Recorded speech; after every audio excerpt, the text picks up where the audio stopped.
Welcome to Popcorn. I'm Peter Travers, and I'm about to do an interview with Russell Brand, who wrote his memoir, his autobiography at the age of 33, and it's called My Bookie Wook. This guy is a certified wild man. I mean, he's an actor. Of course, he's a stand-up comedian, but he's also a recovering alcoholic, heroin junkie, and sex addict. So what am I going to do with this guy? I don't know. I'm a little scared, but come with me, come down with me, and we're going to go pick him up. Russell, Peter Travers, so great to meet you. It's great to meet you also. Yeah. You know, you're the only guy that can make black look festive. Thank you so much. Yeah, he does it, and he does it without any color. This is exactly where Meryl Streep got lost. Here. So are you feeling very Meryl? We're on the shoulders of giants. That's right, we all. Ooh. Whoa, the altitude All up here. right then. Where Meryl got lost. This is it. There's a woman who normally only gets lost if it's a very deep part. Do you and she have a relationship? Yes, yes we do. I knew And, that, I sort of knew that. Meryl and I are intimate, shall we say. Wow. Well, we're finding out things here we shouldn't know till we're upstairs. Well, this parking lot is the perfect place for us to discuss my love affair with Oscar-winning actress Meryl Streep. All right, well, you're going to have to wait till later, so Russell, let's get it. Right. Where are we going? Wait, I don't know. Look at this. Car park. Look at this. What is this show? This is how it works. All right, now I'm totally lost. Yeah, that door? Yep. Okay, here we go. Is our sirens going to go off? Am I going to get murdered? Where did you just come from? Kathy Lee Gifford. She was flirty. Did she have you all to herself, Kathy Lee? No, there was another lady. Another lady, Hoda. To tell you the truth, I would have, you know, both of them would have been quite appetizing. Well, maybe we could still go back. The two of us. That's right.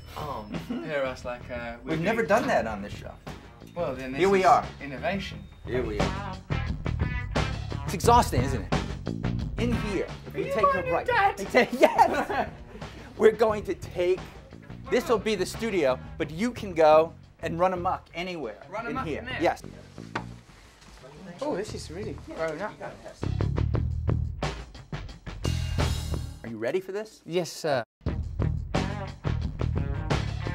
Russell Brand, welcome to the show, which is merrily called Popcorn. Popcorn. Even though we have none. But Right. we have your book, Thank you. My Bookie Wook by Russell Brand. I wrote that.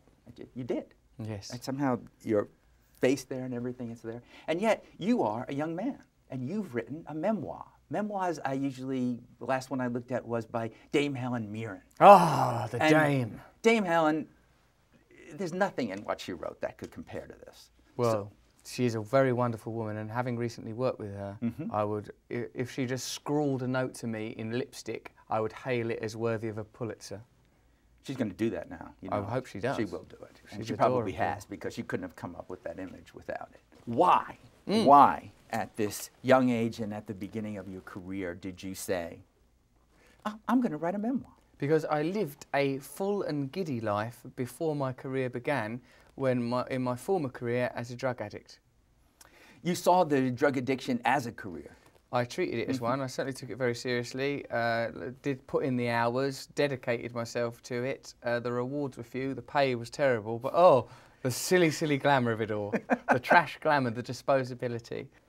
I've read a lot of books, seen a lot of movies that are about people that have addictions. Yes. And so we always hear how horrible they were and how it destroyed them. And they are. They can destroy your life in major ways. But the truth is, and the best drug movie I ever saw is Drugstore Cowboy, because I saw what they got out of it. Right. Something had to be there. Yeah, people would make be you addicted to drugs if there wasn't something positive about it. But I do feel some degree of responsibility not to commend drug abuse to younger people, because for me it was sort of painful. But certainly, yes, there are things to be, you know, it's sampled there. You know, what William Blake called the road to of excess leads to the palace of wisdom, which is true. Blake is not a person I would quibble with, but the road of excess can also lead to the palace of unemployment and lesions. But you have done a book. I mean, you've been called maybe by yourself even, you know, the kind of S&M Willy Wonka. Yes. Yeah.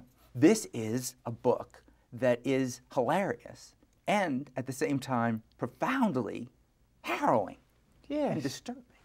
Well, yes. And yet, am I looking, this is my question, am I looking at Russell Brand now, a man free of addictions? Well, I don't know that you are, Peter. I think, you know, still sometimes have these craven desires. For example, sometimes I think I might like to leap across this small gap between us and perch on your lap. But I don't want to have this vision of you saying, okay, there's no alcohol, there's no drugs. I'm assuming there's still a little sex left. Occasionally, of a weekend, I will have sex very briefly, perhaps with a young person. We'll shake hands and then do a little sex, nothing too dramatic. No, I do still enjoy the company of women very much. Yet you're this guy that we keep hearing keeps or did get himself into trouble. Yes. After 9/11, you appeared on TV dressed as Osama bin Laden. That was foolish, and I regret it. I remember I was on crack and heroin. Now, you've been very responsible throughout this interview, Peter. I imagine if we were to give you even a small amount of crack and heroin, you could become a deplorable nitwit. Perhaps lunging at me, beating your chest, tweaking at me, mauling me as if I were naught more than a sex object. And in a way, that's true. But crack and heroin, I think, would make you a more difficult man, and it certainly did me. It was a very silly thing to have done. Can you remember my name? Russell. And can you remember my surname? Brown.